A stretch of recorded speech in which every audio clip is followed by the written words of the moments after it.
The mirror-walled studio smelled of rubber mats and the faint citrus of industrial cleaner.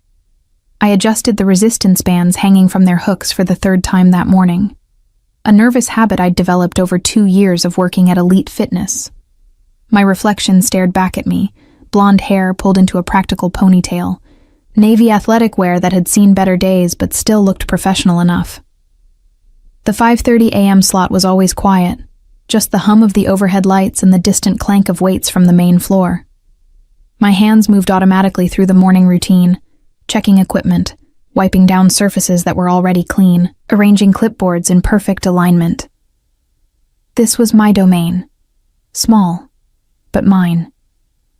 As a personal trainer, I'd built a modest client base over the past 18 months, mostly early morning regulars who appreciated my no-nonsense approach and careful attention to form over flashy results. I pulled out my phone to check the day's schedule.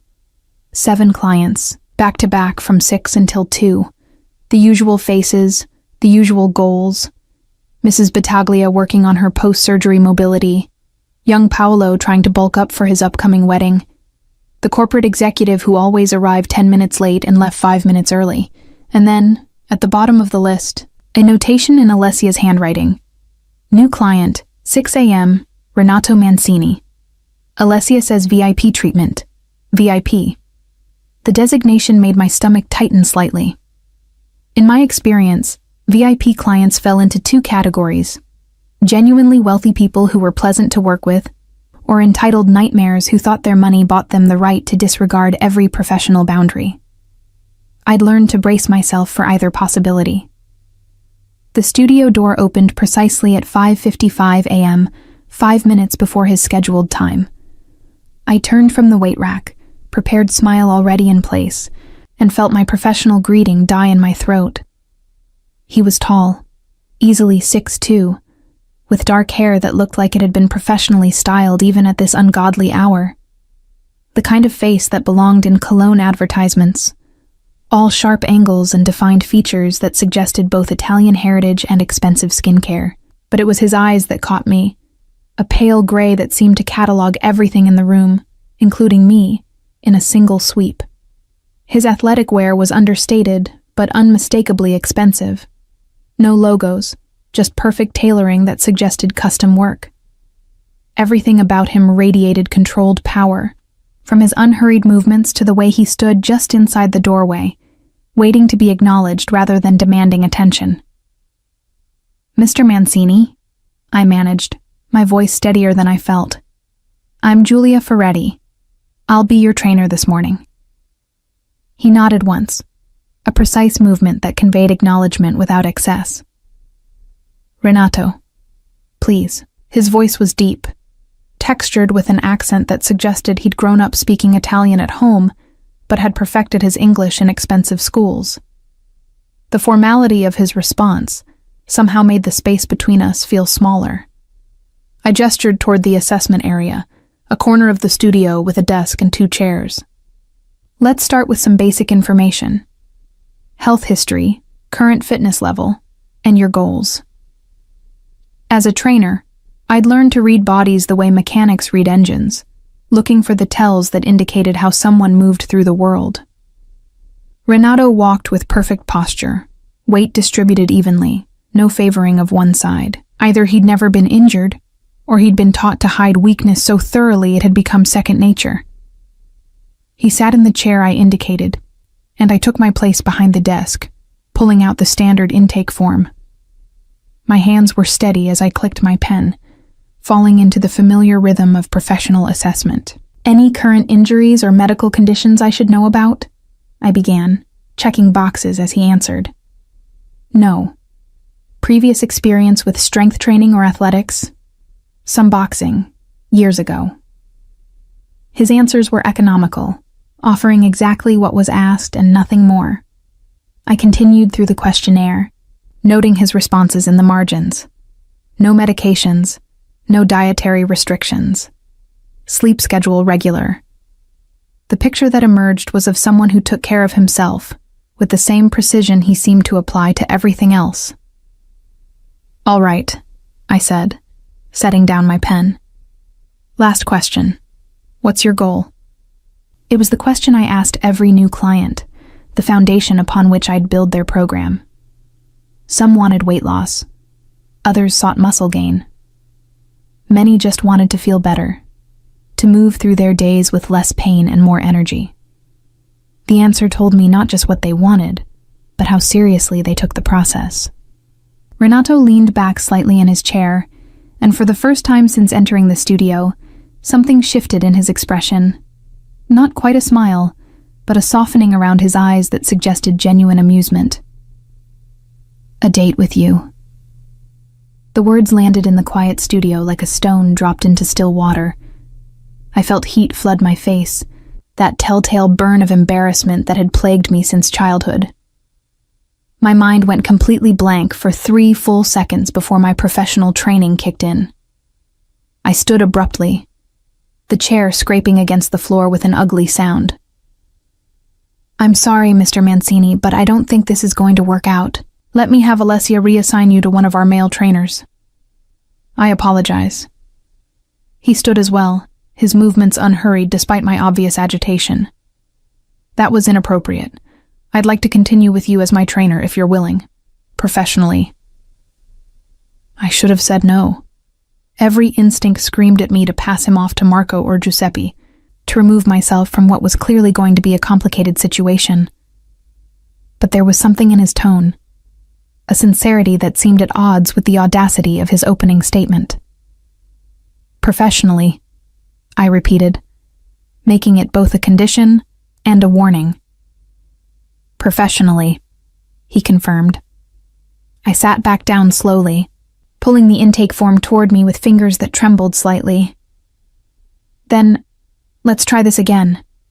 What are your fitness goals, Mr. Mancini? General conditioning, strength maintenance, flexibility work. His answer was perfectly appropriate now, completely professional. And please, call me Renato. The rest of the assessment passed without incident. I put him through a series of movement tests, watching how his body responded to different planes of motion. He moved well, better than most clients, with a kind of controlled grace that spoke to years of physical training. When I had him hold a plank, I noted that his form remained perfect even as the seconds ticked past 60. You can drop, I said, making a notation on my clipboard. He lowered himself to the mat with the same control he'd shown throughout the assessment, then rose fluidly to his feet, not even breathing hard. You've trained recently, I observed, unable to keep the professional curiosity from my voice. This isn't beginner work. I've maintained a routine, but I'd like proper guidance, someone who knows what they're doing. His eyes met mine, and there was nothing flirtatious in the look, just straightforward assessment. Alessia says you're the best here. The compliment, delivered so matter-of-factly, somehow felt more genuine than if he'd tried to charm me. I found myself nodding despite my earlier discomfort. All right, I'll design a program for you. We'll start with 3 sessions a week, see how your body responds, adjust as needed. I was already mentally sketching out routines, thinking about which exercises would challenge him without risking injury. Can you commit to Mondays, Wednesdays, and Fridays at 6? Yes.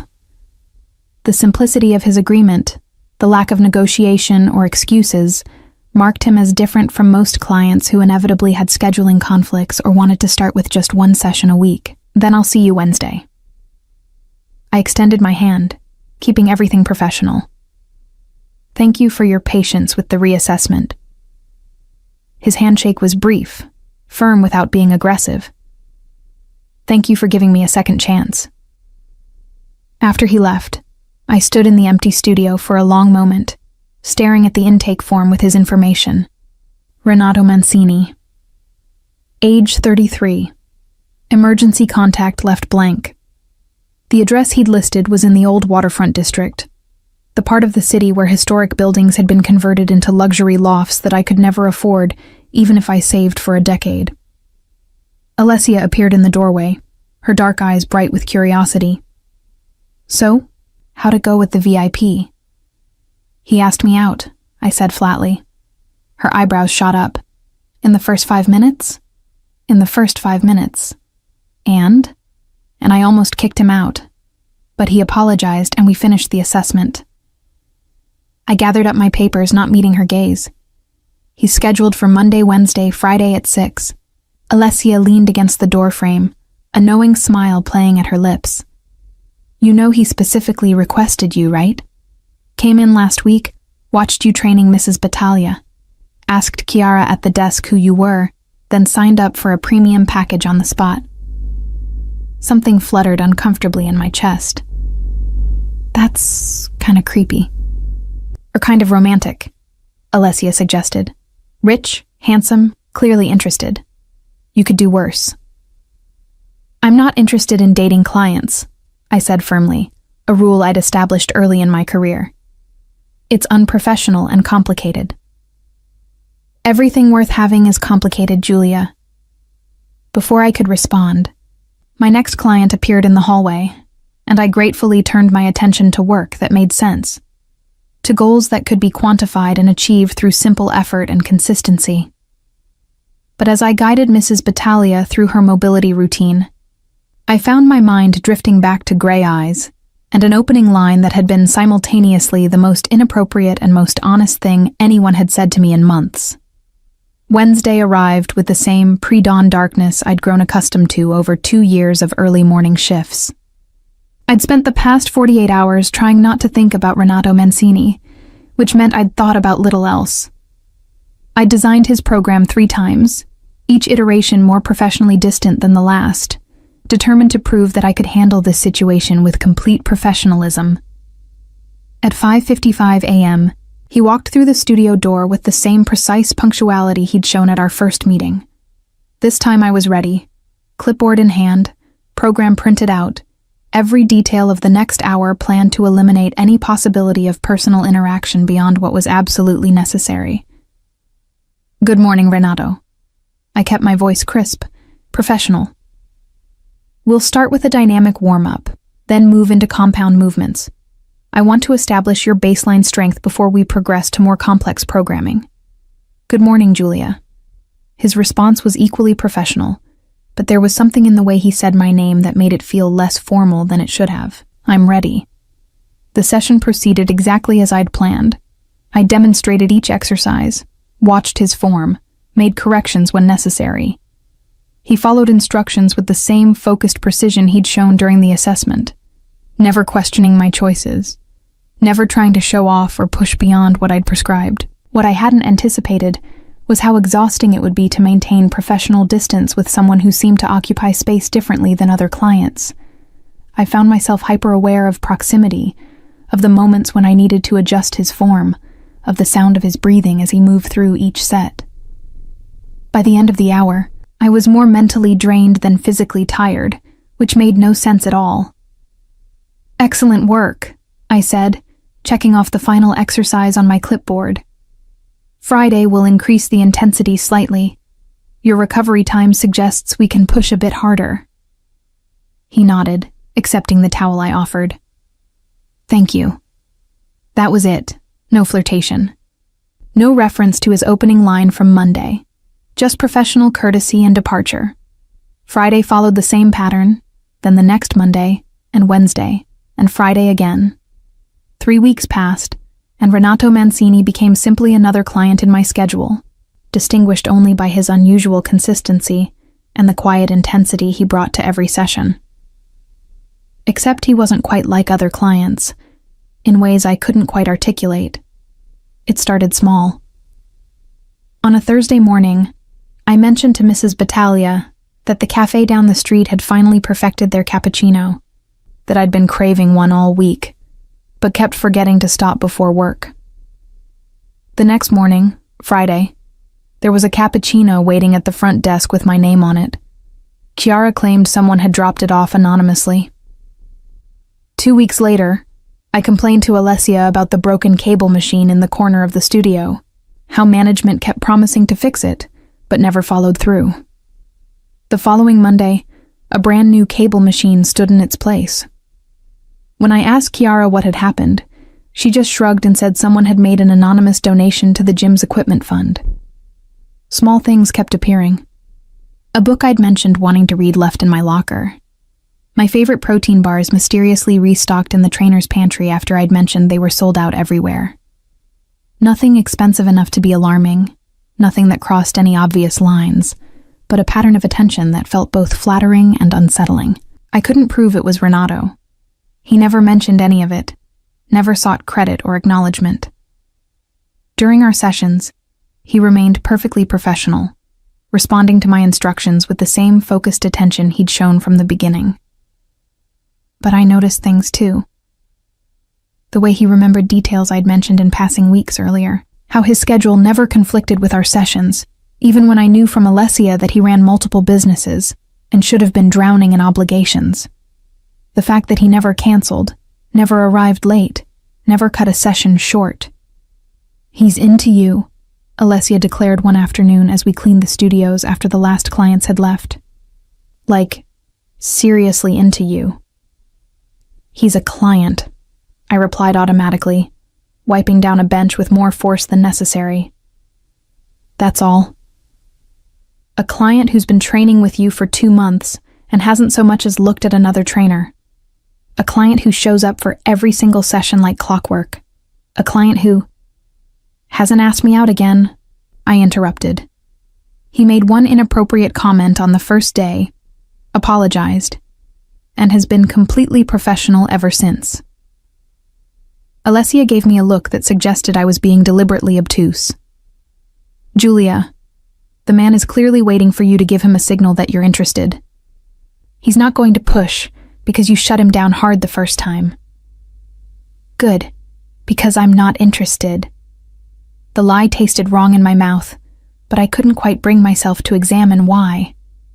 Everything changed on a Tuesday in October, 3 months to the day after Renato's first session. I arrived at 5:30 a.m. to find Chiara at the desk, with an expression I'd never seen on her usually cheerful face. "Fear, Julia.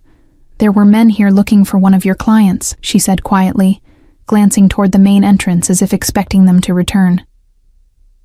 "They came right when I opened at 5. 3 of them. Asked about Renato Mancini." My stomach dropped. "What did you tell them?" "Nothing. I said we couldn't give out client information. But Julia..." She lowered her voice even further. "They didn't look like they were here to join a gym. They looked like the kind of men you see in movies. The scary kind." I thought about Renato's emergency contact form, still blank after 3 months. The expensive clothes that weren't flashy but screamed wealth. The way he moved, controlled and aware, like someone who'd been taught to assess threats automatically. "If they come back, call the police," I said, trying to sound calmer than I felt. "And don't give out any information about any client." The morning proceeded normally until 5:55 a.m., when Renato didn't appear. 6 o'clock came and went, then 6:05. At 6:10, I pulled out my phone and stared at his contact information, debating whether reaching out would be professional or crossing a line. At 6:15, Alessia appeared in the studio doorway. "Julia, those men are back. They're asking for you." The main gym floor felt too bright, too exposed as I walked out. 3 men stood near the entrance, exactly as Chiara had described. Expensive suits that didn't quite hide the shapes beneath, suggesting they were armed. The kind of men who made their living through intimidation. The tallest one, with silver-shot dark hair and eyes like chips of obsidian, smiled when he saw me. It wasn't a pleasant expression. "Julia Ferretti?" he asked, though his tone suggested he already knew the answer. "Who's asking?" "Friends of Renato Mancini." The smile widened fractionally. "We understand you've been spending a lot of time with him." Every self-defense instinct I'd learned over years of working early mornings in an urban gym screamed at me to run. But there were other people in the building, other trainers, early morning clients. Whatever this was, I couldn't let it escalate here. "I'm his personal trainer," I said, keeping my voice steady. "That's all. If you want to speak with him about his fitness routine, I'm happy to provide general information about..." We're not interested in his fitness routine. The man's smile disappeared entirely. We're interested in where he is. I don't know where he is. He's a client who comes 3 times a week for an hour. I don't have access to his personal schedule. The men exchanged glances, some silent communication passing between them. The leader turned back to me, and this time there was something almost pitying in his expression. You really don't know, do you? Who he is, what he is. Before I could respond, the gym's front door opened with enough force to make everyone turn. Renato walked in, and I barely recognized him. Same expensive athletic wear, same controlled movements, but everything about his bearing had changed. The pleasant, polite client I'd been training for 3 months had been replaced by something harder, more dangerous. His eyes found mine first, a brief flash of what might have been concern, before settling on the 3 men with an expression that could have frozen steel. Saverio. His voice was colder than I'd ever heard it. You're making a scene. The leader, Saverio, spread his hands in a gesture that might have looked placating, if not for the threat still evident in his posture. Just having a conversation with your trainer. Didn't realize you kept such regular appointments. My schedule is none of your concern. Everything you do is our concern. You know that. Saverio's gaze flicked to me, then back to Renato. Especially when you're associating with civilians. Your father wants to see you. Tell my father I'll call him when I'm ready. He's not asking, Renato. The tension in the air was thick enough to taste, metallic and sharp. I watched Renato's hands, which had remained loose and relaxed throughout our sessions, curl slowly into fists. Tell him I said no. The 3 men left without another word, but the threat of their presence lingered long after the door closed behind them. The few other people in the gym pretended to focus on their workouts, but I could feel their awareness, their fear. Renato turned to me, and the dangerous stranger disappeared, replaced by something closer to the man I'd come to know. I'm sorry you were brought into this. Who are you? The question emerged smaller than I'd intended, shakier. Can we talk? Privately? He gestured toward the studio, and after a moment's hesitation, I nodded. Inside the mirrored room where we'd spent so many hours in simple, straightforward training, Renato stood near the window, his profile sharp against the early morning light creeping through the blinds. My father is Augusto Mancini, he said finally, and my family has been in organized crime for 3 generations. The words should have shocked me more than they did. Instead, they settled into place like pieces of a puzzle I hadn't realized I'd been solving. Is that why you came here? To hide? To try to build something different? He turned to face me, and there was an exhaustion in his expression that seemed bone deep. I've been trying to separate myself from the family business for 2 years. It's why I never asked you out again after that first day. Why I kept our interactions strictly professional. I didn't want to bring you into my world.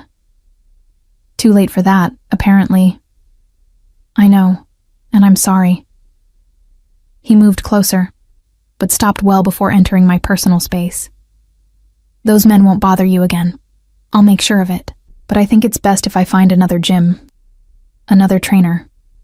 For your safety.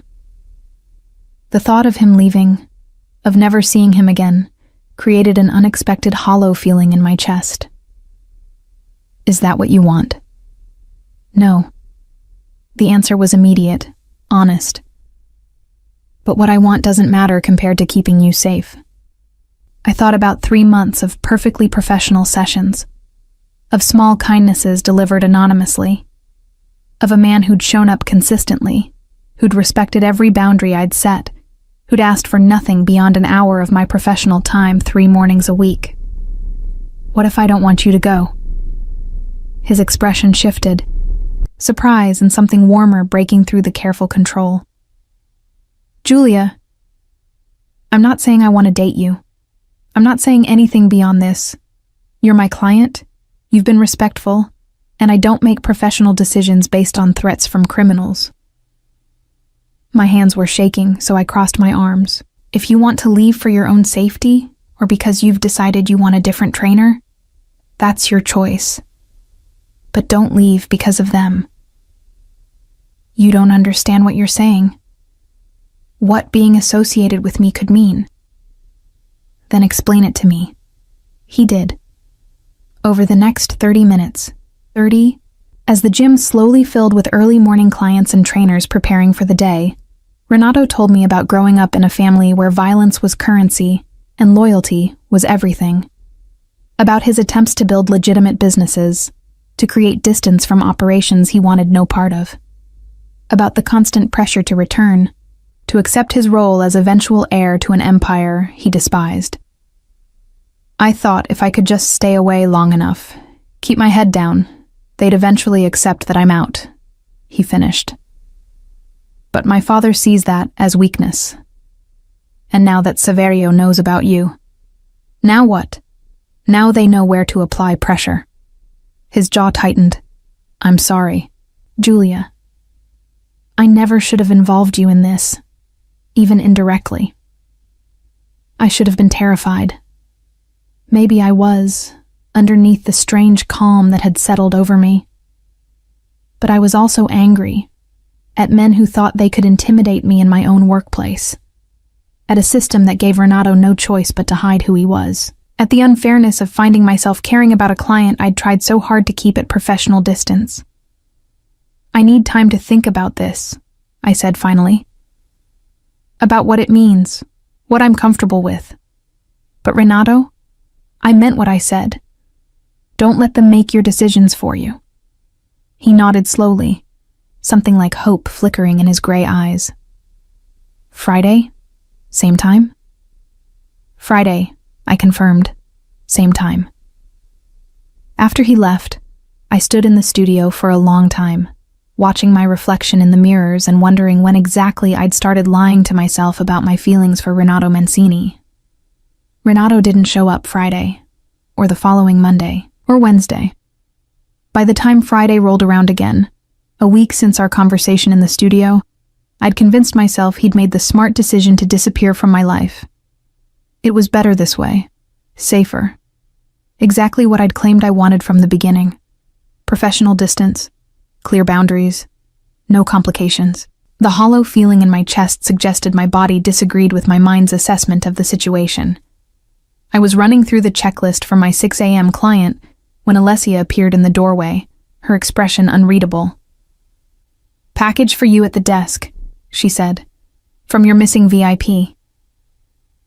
The envelope was cream-colored, expensive paper stock, my name written across it in precise handwriting. Inside was a single sheet, the same quality paper, and a key. "Julia, I owe you an explanation that requires more than the hour we'd normally have together. If you're willing, meet me at the address below tonight at 8. The key opens the private entrance.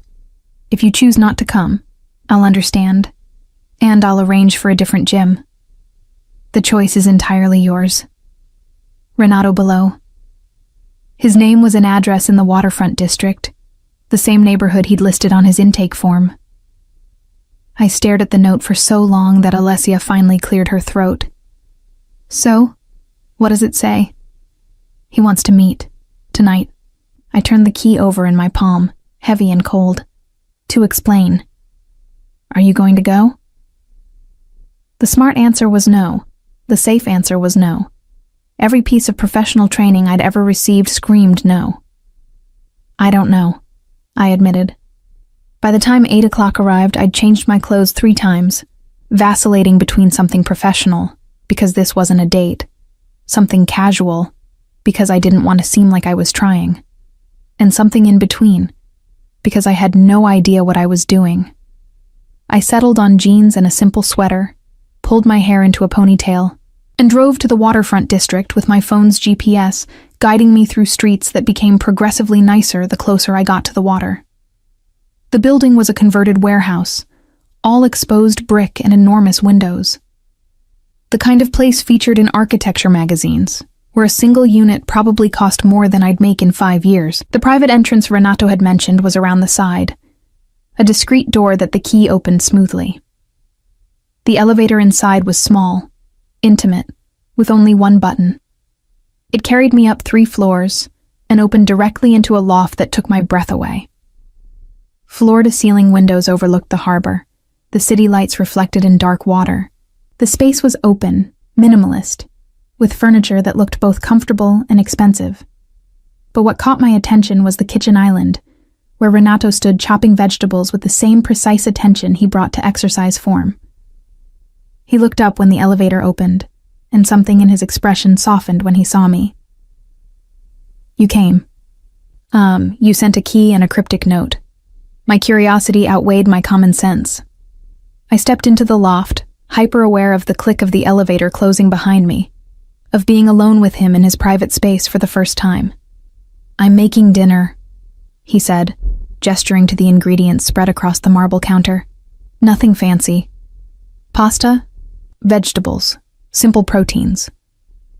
I thought neutral territory might be easier than a restaurant, but I didn't want you to feel obligated to anything. The food is optional.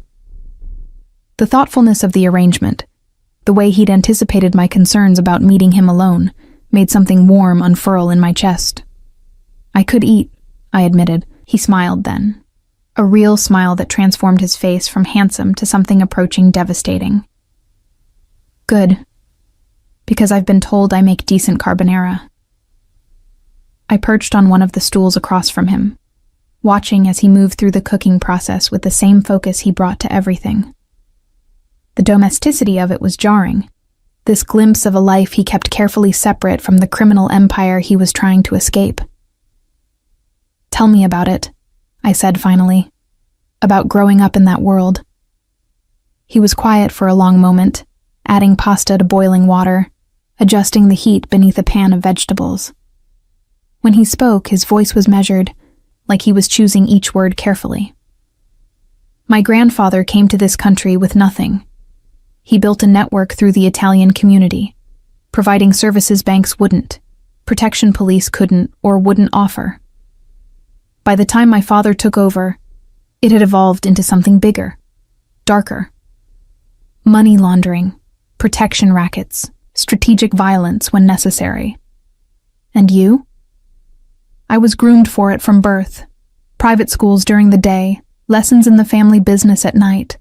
How to read people, how to leverage weaknesses, how to inspire loyalty through a combination of generosity and fear." He strained the pasta, the steam rising around his face. "I was good at it. That was the problem. I was very good at it."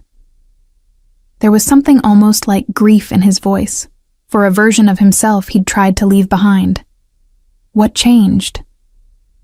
"I was 28 when my father ordered me to handle a problem. A union leader who wouldn't play along with our interests.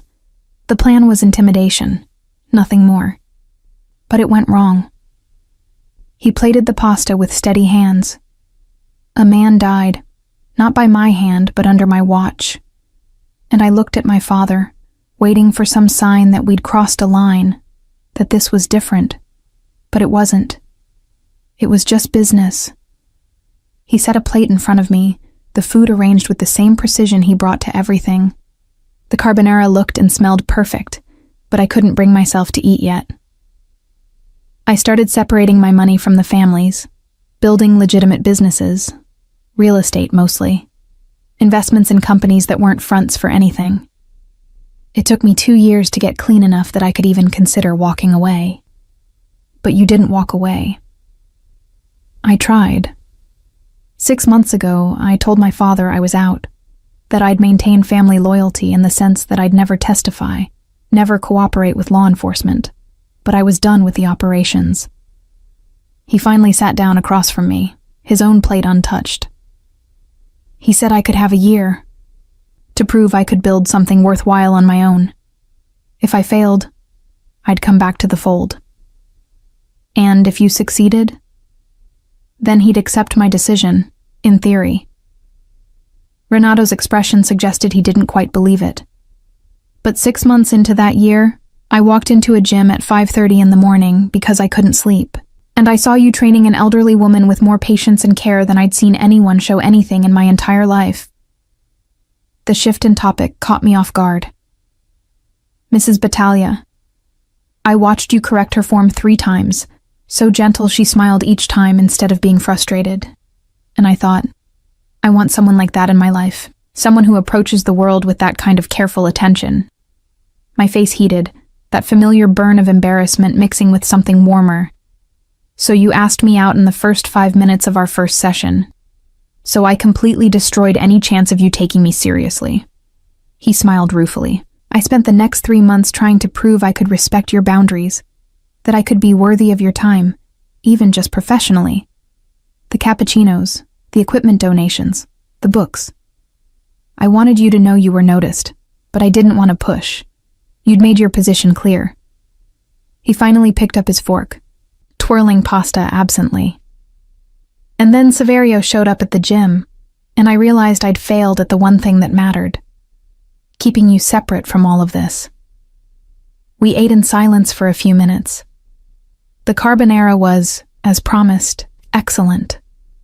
The view from the windows was spectacular, and the man sitting across from me was nothing like I'd expected when he first walked into my studio 3 months ago. Why me? I asked finally. You could have anyone. Someone from your world who understands it. Someone with connections, with wealth, with... Someone who wouldn't look at me the way you did that first day when I crossed a line. He interrupted.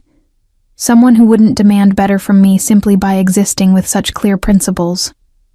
He stood, moving to the window, his silhouette dark against the city lights. I'm not a good man, Julia. I've done things I can't undo, made choices I'll carry for the rest of my life. But around you, I want to be better. You make me want to be the kind of person who deserves someone like you. I joined him at the window, maintaining careful distance but close enough to see his reflection in the glass. I'm not some perfect person, Renato. I'm just a trainer who tries to help people move better through their lives. That's it. That's everything, he said quietly. In a world built on violence and control, you spend your days teaching people to be stronger, healthier, more capable. You build instead of destroy. That's not just anything. The intensity in his voice made my breath catch. I'd spent 3 months trying to maintain professional distance, trying to convince myself he was just another client, trying to ignore the way my pulse quickened every Monday, Wednesday, and Friday at 5:55 a.m. I don't know how to do this, I admitted. I don't know how to be involved with someone who has your history, your complications. I don't know if I'm strong enough for whatever your world requires. Then don't be involved with my world. Just be involved with me. He turned to face me fully. I have 4 months left on the year my father gave me. 4 months to prove I can build something worthwhile on my own. Let me prove it. Not to him, to you. And if something happens, if those men come back, if your father decides a year isn't enough, then I'll protect you, whatever it costs me. The promise was absolute, unshakable. But I won't push you into anything you're not ready for. If you want to keep things professional, I'll respect that. If you want me to find another gym entirely, I'll do it. The choice is yours. I looked at his face, really looked at him for the first time without the filter of professional distance, saw the exhaustion around his eyes, the tension in his shoulders, the cost of trying to build something new while carrying the weight of everything he was trying to leave behind. Friday, I said finally. 6 a.m., same program, same studio. Hope flickered in his expression. Same trainer? Same trainer. I paused. But Renato? No more anonymous gifts. If you want to give me something, do it directly, and no more hiding. If I'm choosing to be part of your life, even just as your trainer, I need to know what that means. All of it. All of it, he agreed, starting with the fact that I'm still completely serious about wanting that date. When you're ready, if you're ever ready. I should have maintained the professional boundary. Should have kept things safe and simple. But standing in his loft, with the city spread out beneath us and honesty hanging in the air between us, I made a different choice. "Ask me again on Friday," I said. "After our session. When we're both just two people who showed up at an ungodly hour to work toward something better." His smile was slow, genuine, transforming his entire face. "I'll be there. 5:55. Same as always." 5:55, I confirmed. Same as always, except we both knew nothing would be the same as always. Not anymore. Friday morning arrived with rain, the kind of cold October downpour that made the pre-dawn darkness feel even heavier. I'd been awake since 4, alternating between wondering if I was making a massive mistake and trying to plan what I'd say if Renato actually followed through on asking me out again. At 5:45, I was already in the studio, ostensibly checking equipment, but really just burning off nervous energy. The gym was quieter than usual, and the rain keeping some of the early morning regulars at home. At precisely 5:55 a.m., the studio door opened. Renato stood in the doorway, his hair slightly damp from the rain, water beading on his jacket. He looked at me for a long moment, and I saw the same nervous energy I felt reflected in his expression. "Good morning," he said finally. "Good morning." I gestured to the warm-up area. "Let's start with mobility work. The weather's brutal, and I don't want you pulling something." We fell into the familiar rhythm of our sessions, but everything felt different now. When I adjusted his form during a kettlebell swing, I was acutely aware of the warmth of his shoulder beneath my hand. When he asked a question about programming, I noticed the way his eyes focused entirely on me, like I was the only thing in the room worth his attention. By the end of the hour, I was wound so tight I thought I might snap. "Excellent work," I said, checking off the last exercise on my clipboard. "Next week we'll increase the weight on your compound movements. Your strength progression has been solid." Renato accepted the towel I offered, wiping his face and neck with slow, deliberate movements. "Julia?" "Yes?" "Would you have dinner with me? Not as my trainer, not in my loft where I can control the environment. A real date, somewhere public, where you can leave at any moment if you want to." The question was so different from his opening line 3 months ago. No arrogance, no assumption. Just a genuine request from someone who'd proven he could respect a boundary. "Saturday night," I heard myself say. 7 o'clock. 7. Pick somewhere I can wear jeans because I'm not doing the fancy dress thing yet. His smile was brilliant. "There's a small Italian place in the North End. Family-owned, 40 years. Best osso buco in the city, and you can absolutely wear jeans." "Then it's a date." The words hung in the air between us, weighted with everything they meant. I was crossing a line I'd maintained with every client for 2 years, breaking my own rules, stepping into territory that terrified me. But I was also choosing something for myself, someone who'd shown me more respect and patience than anyone I'd dated before I'd established those rules in the first place. "I'll pick you up at 6:30, Renato said. "If that's all right?" I nodded, already mentally cataloging which jeans fit best, what sweater would be nice without looking like I was trying too hard. 6:30 works. After he left, Alessia materialized in the doorway with an expression that suggested she'd been hovering in the hallway. "So?" she demanded. "So we have a date Saturday night." She squealed, actually squealed before pulling me into a hug. "I knew it. I knew from the first day he was serious about you." He asked me out in the first 5 minutes. Of course he was serious. "No." Alessia pulled back, shaking her head. "He was serious enough to spend 3 months proving he could respect your boundaries. That's different. That's actually kind of perfect." Maybe it was. Or maybe I was about to make the biggest mistake of my life. But standing in the studio where Renato had shown up every Monday, Wednesday, and Friday for 3 months, where he'd listened to every correction and followed every program without complaint, where he'd built something trustworthy from the wreckage of that disastrous first impression, I found I was willing to take the risk. Saturday evening found me standing in front of my closet for the third time, having rejected 2 previous outfit choices. Finally settling on dark jeans and a soft gray sweater, I was applying minimal makeup when my phone buzzed. "I'm here. No rush." I looked out my apartment window to see a car idling at the curb. Not the sleek, expensive sedan I'd expected, but a dark blue SUV that looked sturdy and safe rather than flashy. Renato was waiting beside it, dressed in dark jeans and a black sweater, looking somehow more attractive in casual clothes than he ever had in his expensive athletic wear. When he saw me approaching, he opened the passenger door with a slight smile. "You look beautiful," he said simply. "You clean up nice yourself." I slid into the seat, noting the interior was immaculate, but not ostentatious. "This isn't what I expected you to drive." "The Maserati's in the garage," he admitted, closing my door and rounding to the driver's side. "But I thought you might appreciate something less conspicuous for a first date." The consideration touched me more than I wanted to admit. The restaurant he'd chosen was exactly as described. Small, family-owned, with checked tablecloths and candles in wine bottles.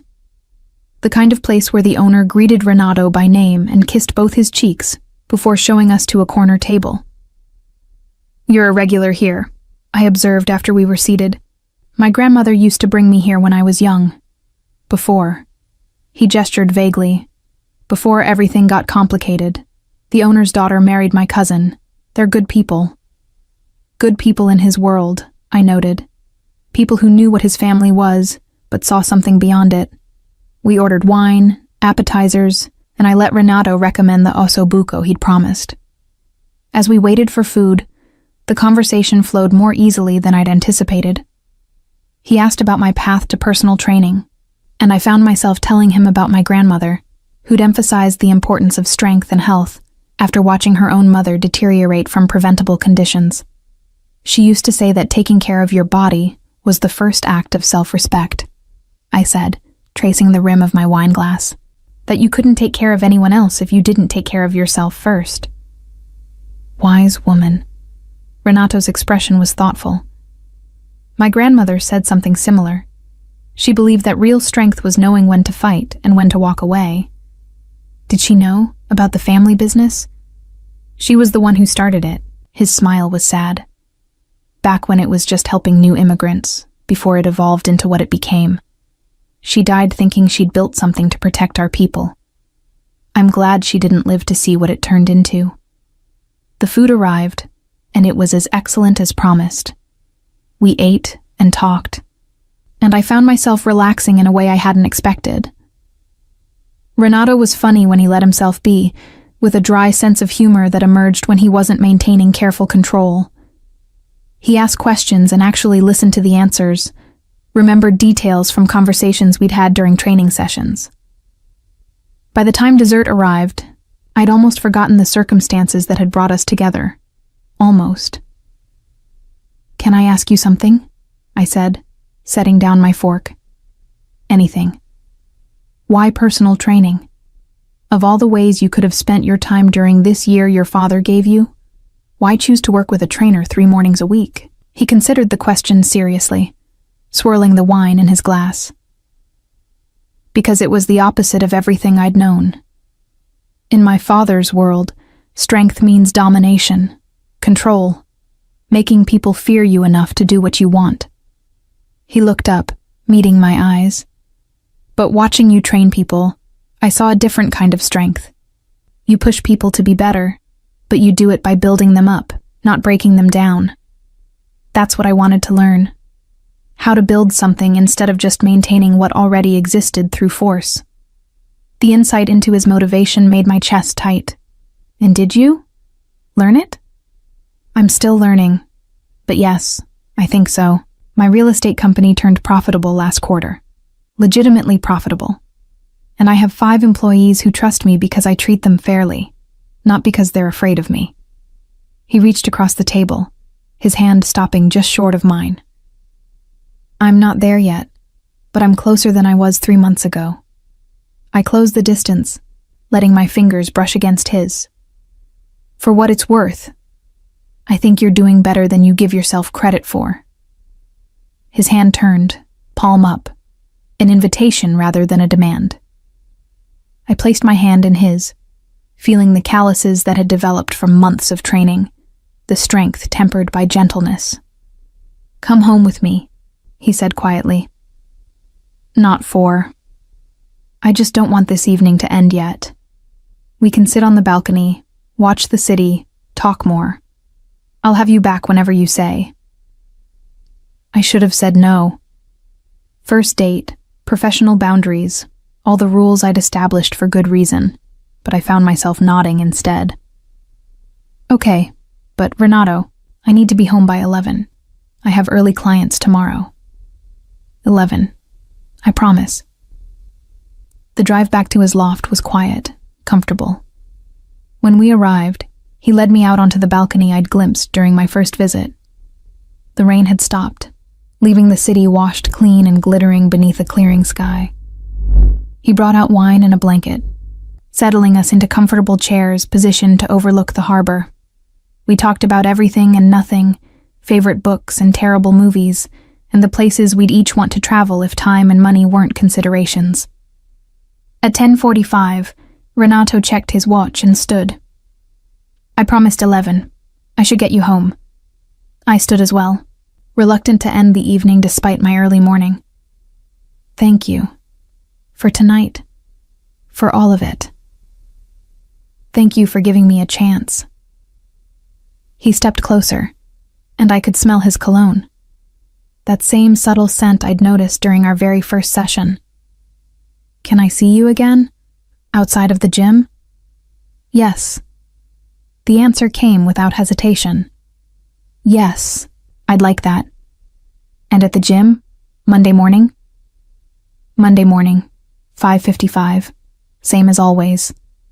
He smiled, and then his hand came up to cup my face, giving me plenty of time to pull away if I wanted to. I didn't want to. Our first kiss was soft, tentative, a question more than a demand. When we pulled apart, I was breathless and smiling. "I'll see you Monday," I whispered. "I'm counting the hours already," he replied. He kept his promise, having me home with 5 minutes to spare. As I climbed the stairs to my apartment, I knew I'd crossed a line I couldn't uncross. But watching Renato drive away, already anticipating Monday morning, I found I didn't want to. Whatever came next, whatever complications his world brought into mine, at least I was choosing it with open eyes and full knowledge. And for the first time in a long time, that felt like the strongest position I could be in. The next 2 months fell into a pattern that felt almost normal. Renato showed up for training Monday, Wednesday, and Friday at 5:55 a.m., with the same reliability he'd always shown. But now, after our sessions ended, he'd wait while I showered and changed, then walk me to the cafe down the street where we'd have breakfast together before our respective workdays began. Saturdays became our date night, rotating between the quiet Italian restaurant where we'd had our first date and other small, intimate places where we could talk without performance. Renato was careful about public displays, and I appreciated it, even as I began to understand it was less about hiding me and more about protecting me from the attention his world brought. He never hid our relationship from anyone who asked, but he also didn't advertise it beyond our immediate circles. I met some of his employees from his real estate company, people who clearly respected him and seemed genuinely happy to see him building something legitimate. But I didn't meet his family. That was the line we didn't discuss crossing. It was late December, 4 months since our first date, when everything shifted. I was locking up the studio after a late evening session when my phone rang from an unfamiliar number. Something made me answer instead of letting it go to voicemail. "Julia Ferretti?" The voice was older, male, with an accent that reminded me of Renato's, but thicker, more pronounced. "Who's asking?" "My name is Augusto Mancini. I believe you know my son." My hand tightened around the phone. I'd been expecting this call since that first date, but that didn't make it less terrifying now that it was happening. What do you want? To meet you. You've become important to Renato, which makes you important to me. His tone was pleasant, almost grandfatherly. Tomorrow, 2 o'clock. I'll send a car. I'll drive myself. Tell me where. A pause, then a low chuckle. You have spine. Good. Renato needs that. He rattled off an address in a neighborhood I didn't recognize. Come alone, Ms. Ferretti. And don't tell my son. What we discuss will be between us. The line went dead before I could respond. I should have told Renato immediately. Should have called him, told him his father had reached out, asked him what to do. Instead, I found myself driving to the address Augusto had given me the next afternoon, telling myself I was being smart, getting information, understanding what I was truly dealing with.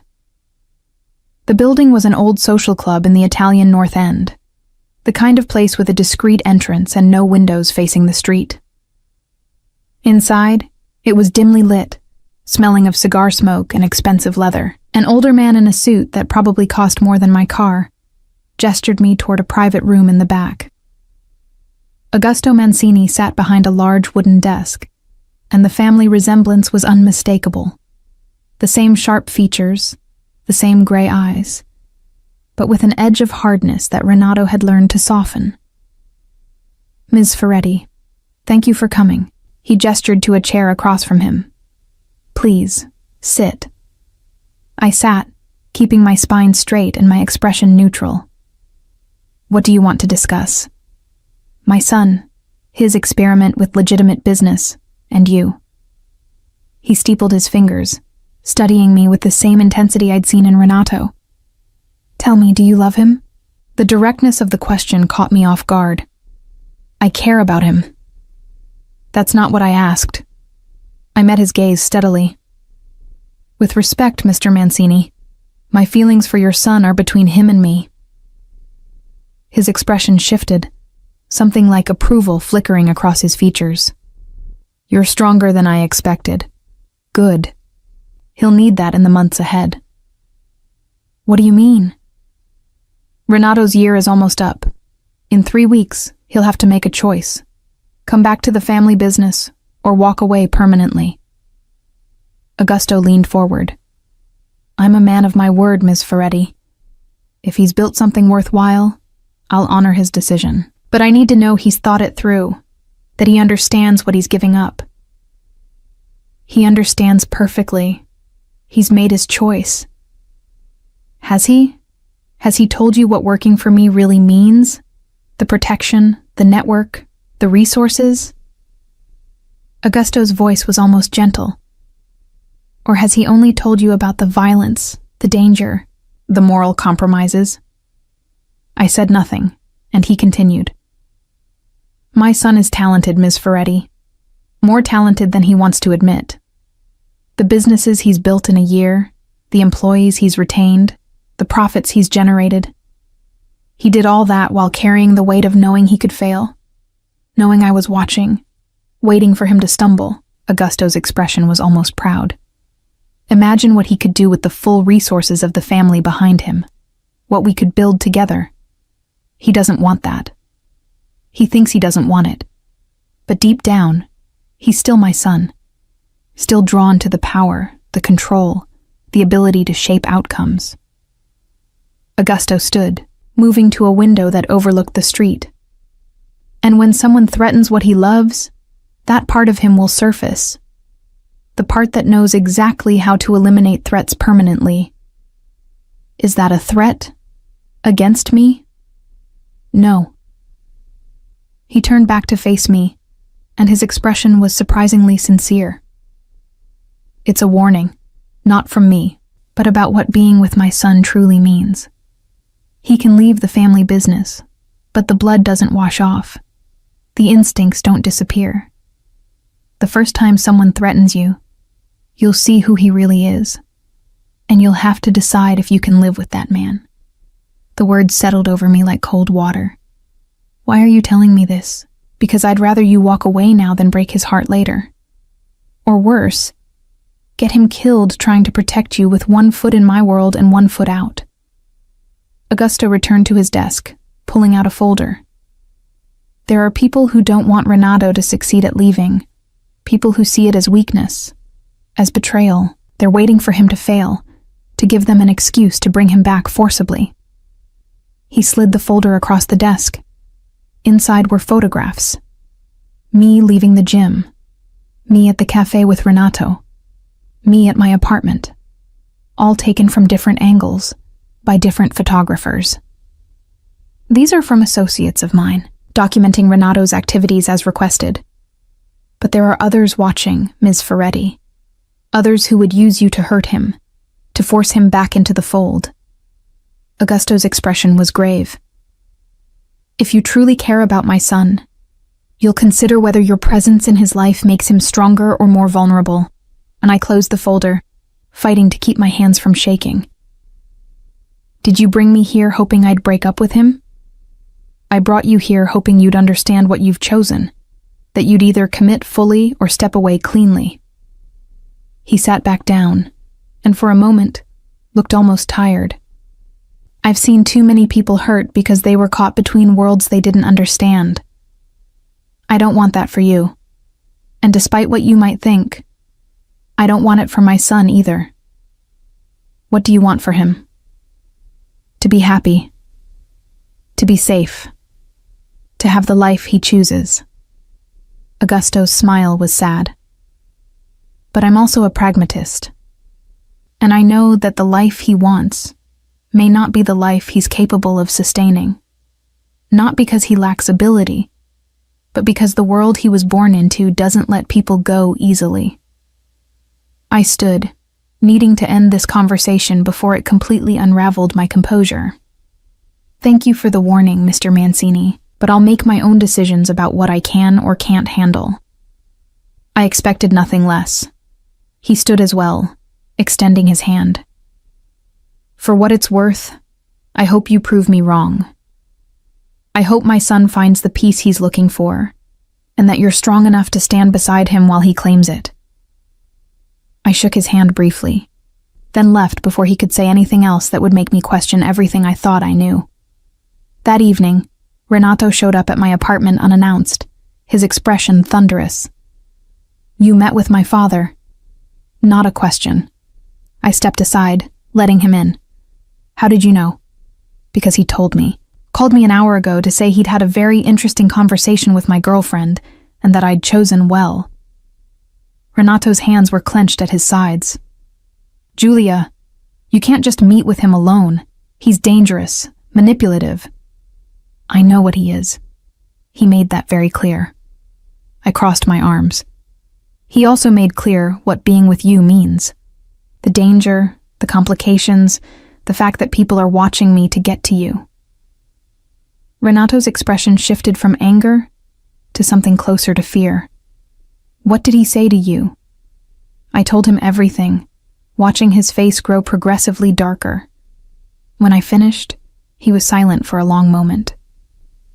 He's right, he said finally, the words seeming to cost him. About all of it. You're more vulnerable because of me, and the part of me that knows how to protect you, how to eliminate threats. He's right about that too.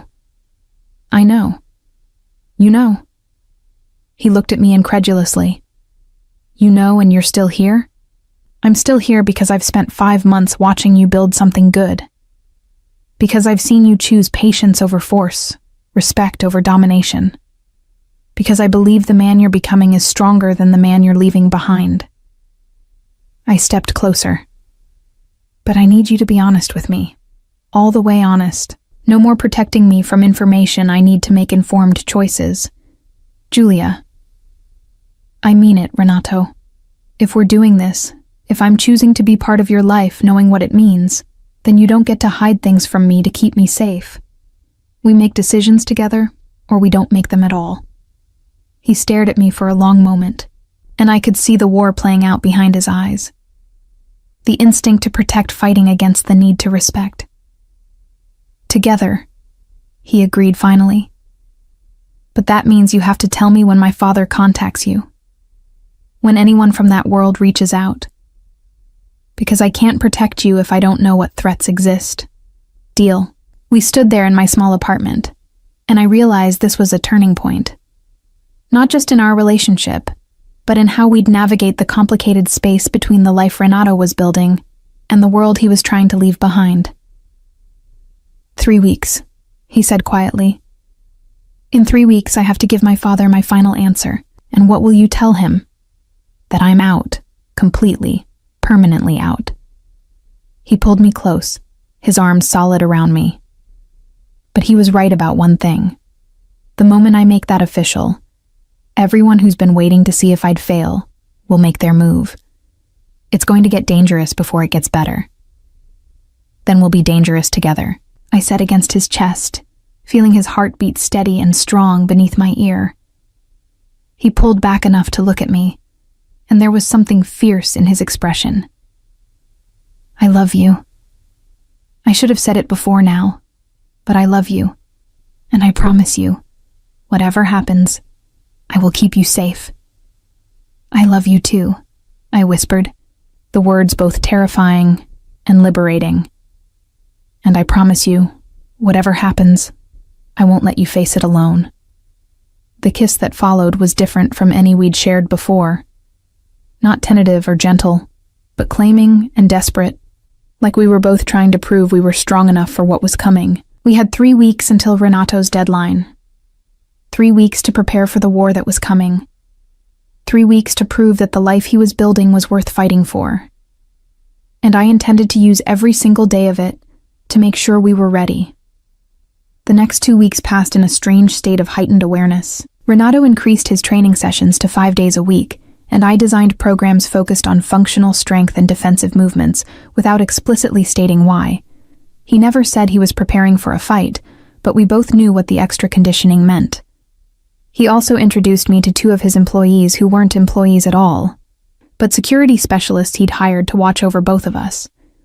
One was a former military operative, who now ran close protection for executives.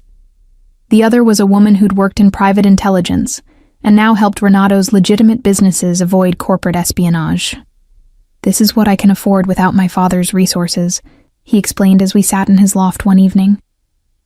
It's not as comprehensive as what the family could provide, but it's enough to give us warning if someone makes a move. I'd accepted it because I'd promised to make decisions together. Even when those decisions involved admitting I needed protection, I'd never imagined requiring. 1 week before Renato's deadline, Alessia pulled me aside after my last client of the day. There's a man asking about you at the front desk. Says he's a friend of Renato's.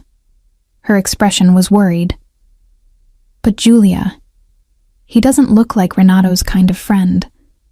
I found Saverio Grimaldi waiting in the gym lobby, the same man who'd confronted me months ago. He stood when he saw me, his expression carefully neutral. Ms. Ferretti, I apologize for the intrusion, but I have information you need to hear. I'm not interested in anything you have to say. Not even if it concerns Renato's safety? He gestured to the door. 5 minutes, just a conversation. Renato doesn't need to know. Against my better judgment, I followed him outside. The December evening was cold, my breath misting in the air between us. Augusto isn't the only one watching Renato's decision, Saverio said without preamble. There are others in the organization who see his departure as an insult, a betrayal. They've been waiting for Augusto's year to expire so they can make their move. What kind of move? The permanent kind. Saverio's expression was grim. They'll come after his businesses first, burn them to the ground, destroy everything he's built. And when he tries to rebuild, they'll come after you. The threat hung in the cold air between us. Why are you telling me this? Because I served with Renato's father for 30 years. I watched Renato grow up, trained him myself in some of the skills he's now trying to forget. Saverio's voice softened slightly. I don't want to see him die trying to prove he can survive outside the family. And I don't want to see you die because he was too proud to accept the protection he needs. So you want him to come back. I want him to survive. If that means coming back Yes, if that means something else. He pulled out a card, pressed it into my hand. There are ways to exist between worlds, ways to maintain connection to the family without being fully operational. Augusto would accept that, even if he won't say so directly. Renato won't compromise. He's made his choice. Then convince him to be smart about it, to accept protection, resources, connections that could mean the difference between building a life and losing everything. Saverio stepped back. The card has my private number. When things get bad, and they will get bad, call me. Don't let pride kill him. He left before I could respond, disappearing into the evening crowd. I looked at the card in my hand, then at the gym, where Renato would be arriving for his evening session in an hour. The session I'd added to his schedule because he'd asked, because we were both preparing for something we refused to name directly. I should have thrown the card away. Should have told Renato about the conversation immediately. Instead, I tucked it into my wallet and went back inside to prepare for our training. That night, after we'd pushed through an intense conditioning session, I told him about Saverio's visit. Every word, every warning, every offer of compromise. Renato listened in silence, his expression growing darker with each sentence. "He's trying to manipulate you," he said when I finished. "Trying to use you to make me doubt my decision." Maybe. But what if he's right about the danger? What if refusing all connection to your father's world makes you more vulnerable instead of safer? I won't live half in and half out. I won't be the son who shows up for family dinners while people die based on decisions made in private meetings I'm not supposed to know about. His voice was firm. I told you from the beginning who I was, what I wanted to leave behind. I haven't changed my mind. I know. I'm not asking you to. I'm asking you to be smart about how you make your exit. I moved closer, taking his hands in mine. Your father said something that's been haunting me.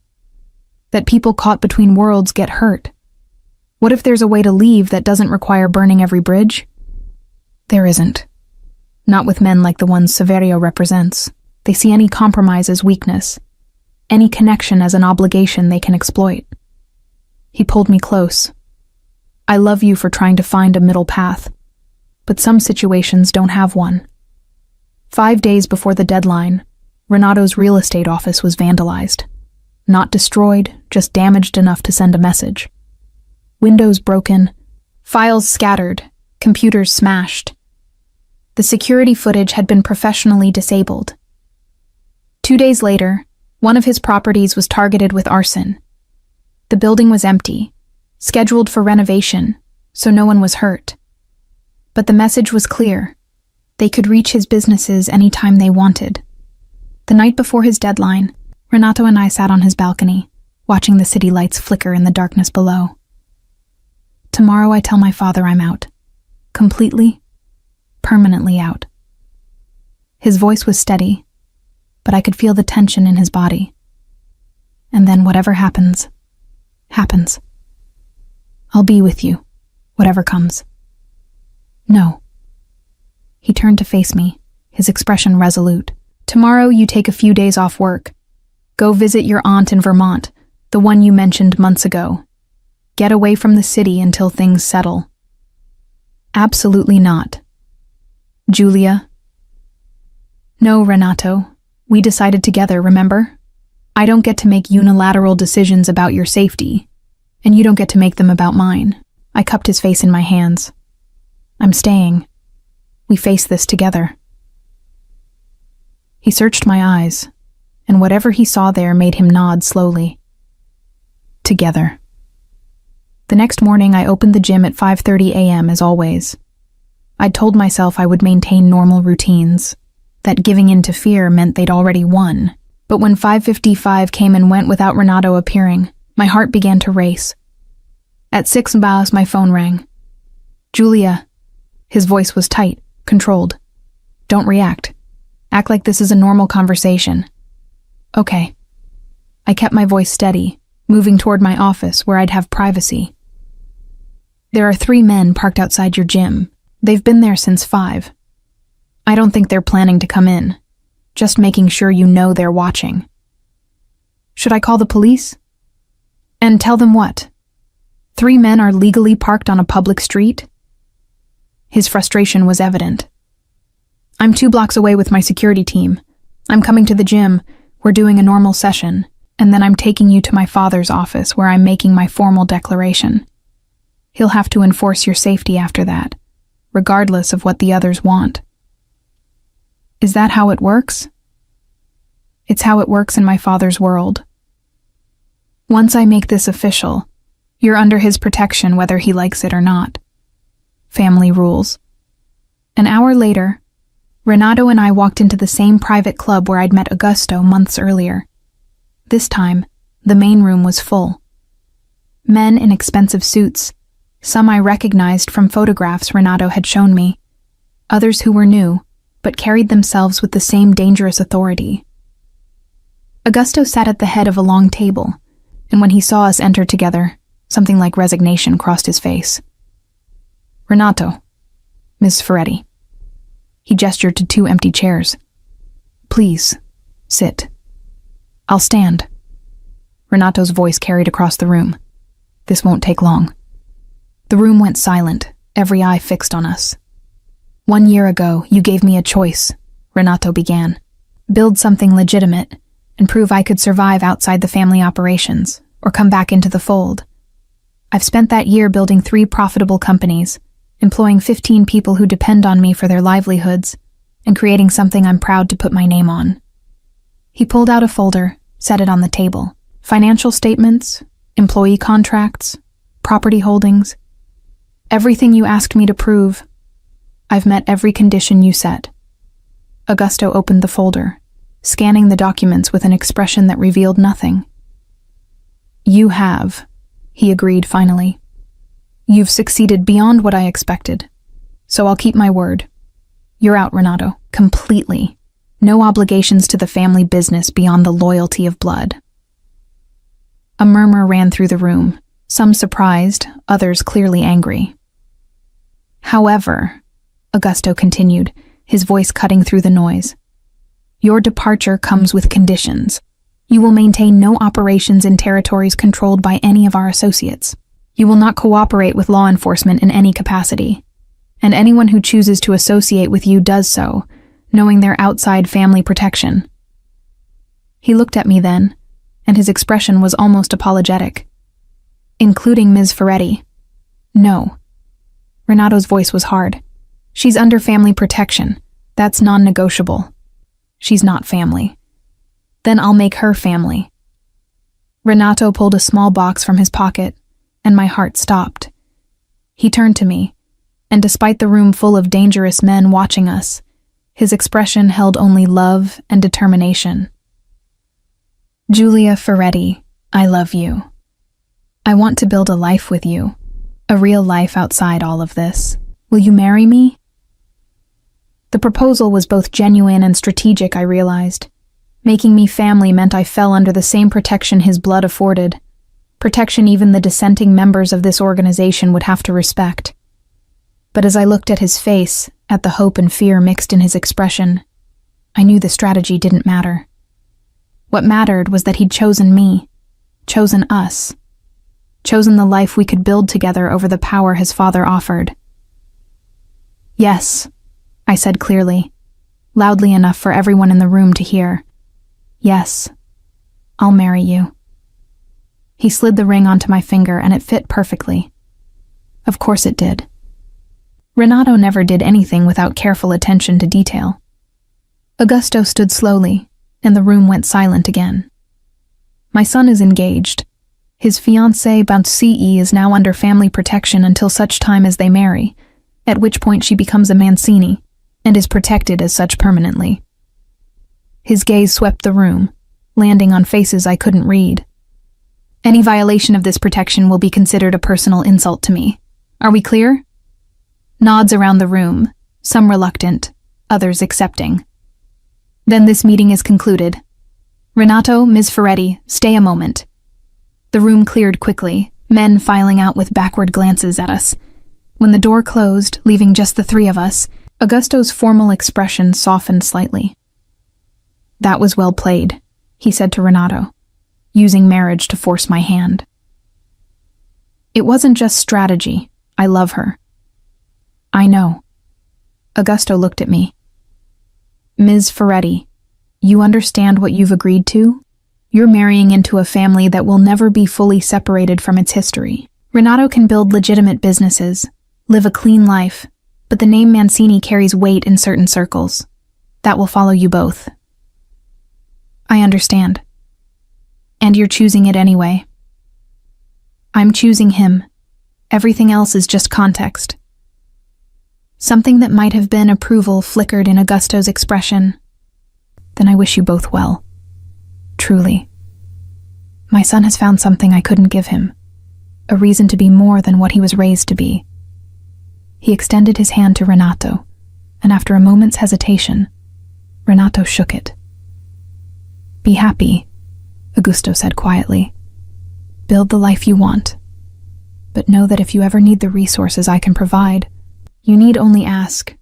Blood doesn't stop being blood just because you've chosen a different path." "Thank you, Father."